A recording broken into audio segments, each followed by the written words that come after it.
Assalamualaikum warahmatullahi wabarakatuh. Pelajaran kita hari ini adalah berkenaan dengan gerhana bulan. Minggu lepas kita dah bincangkan bagaimana kejadian gerhana matahari. Kita dah memahami bagaimana bayang-bayang berfungsi dalam kejadian gerhana matahari. Jadi hari ini kita akan lihat bagaimana pula perbincangan berkenaan dengan gerhana bulan. Jadi bagaimanakah rupa gerhana bulan itu sendiri? Jadi saya tunjukkan gambar ini nak membayangkan kepada anda dan menunjukkan kepada anda inilah keadaan gerhana bulan. Bulan yang putih, terang, kelihatan gelap dan kemerahan. Ini yang dipanggil gerhana bulan. Jadi gerhana bulan ini seperti nama punya bulan, ia terjadi pada waktu malam. Tak ada gerhana bulan terjadi pada waktu siang. Kalau ada terjadi pada waktu siang, itu dipanggil gerhana matahari. Tapi kalau terjadi pada waktu malam, ia adalah gerhana bulan. Jadi, hari ini kita akan bincangkan bagaimana kejadian gerhana bulan itu secara tepat. Jadi, yang pertamanya kita nak faham bayang-bayang bumi melindungi permukaan bulan.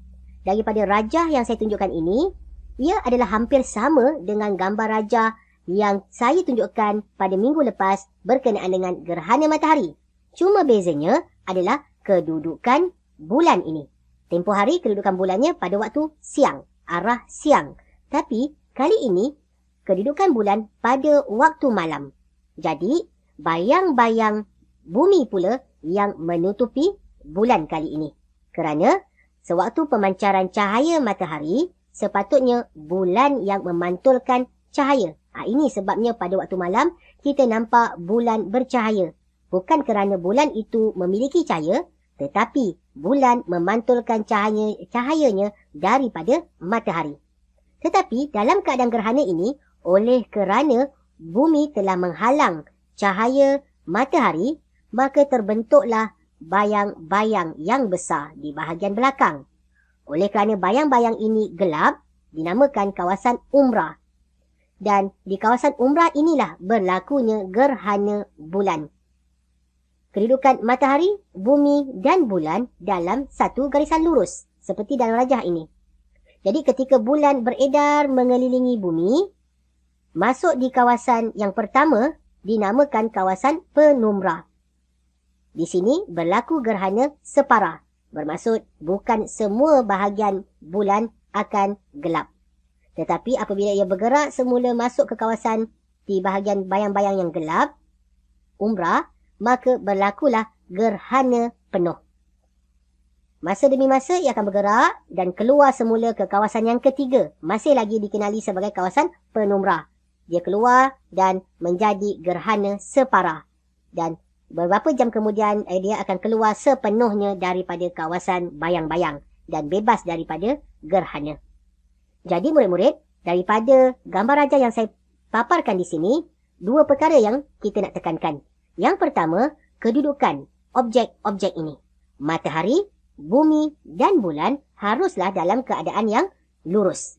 Kemudian yang kedua, perkara yang harus kita tekankan ialah bayang-bayang bumi menutupi bulan. Menjadikan bulan tidak kelihatan kerana dalam keadaan gelap. Dalam bayang-bayang bumi. Jadi berapa lamakah gerhana bulan ini boleh berlaku? Secara kasarnya, kejadian gerhana bulan akan bertahan dalam beberapa jam. Kenapa dia jadi beberapa jam lebih lama jika dibandingkan daripada gerhana matahari? Jawapannya ada di sini.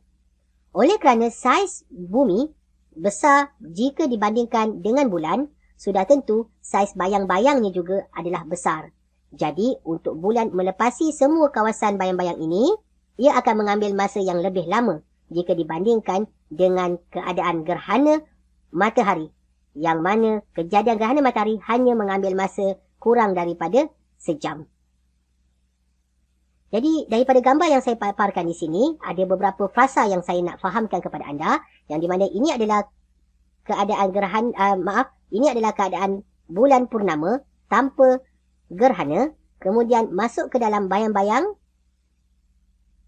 Ini adalah kawasan penumbra dan kejadian ini dikenali sebagai gerhana bulan separa dan ini pula adalah gerhana penuh.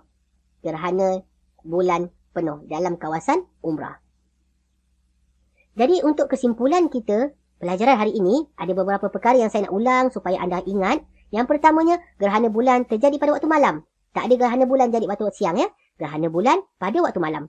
Kemudian bulan tidak kelihatan kerana dilindungi oleh bayang-bayang bumi. Matahari, bumi dan bulan dalam keadaan garis lurus. Gerhana separa terjadi di kawasan penumbra dan gerhana penuh terjadi di kawasan umbra. Itu sahaja pelajaran. Semoga kita mendapat manfaat daripada pelajaran ini. Assalamualaikum.